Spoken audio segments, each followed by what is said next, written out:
Welcome to the Slop Temple. We pray this video helps. You start by enabling the shared library in Settings under Photos. This creates a separate iCloud library for collaborators.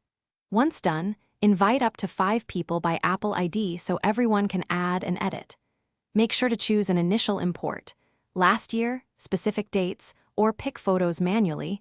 This determines what moves into the shared library now. You're doing this to keep memories centralized and editable, so pick the scope that fits your group and tap Confirm to proceed.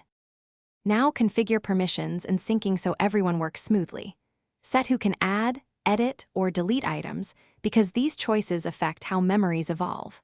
Once set, choose whether devices auto-share eligible photos, like recent shots, or you will manually move items into the shared library. Make sure devices are on Wi-Fi and have enough iCloud storage. Large imports can stall on cellular or low space. This step prevents conflicts and ensures changes propagate quickly across everyone's Photos app. Finish by organizing. Create albums, use people and places tags, and instruct participants to add captions for context. This keeps the shared library useful. Once organized, know you can restore deleted items from recently deleted for up to 30 days, and changes are logged across devices. If something goes wrong, first ensure everyone's on the latest iOS and has enough iCloud space. If sync still fails, sign out of iCloud and sign back in, or toggle shared library off and on to force a fresh sync. Thanks for watching.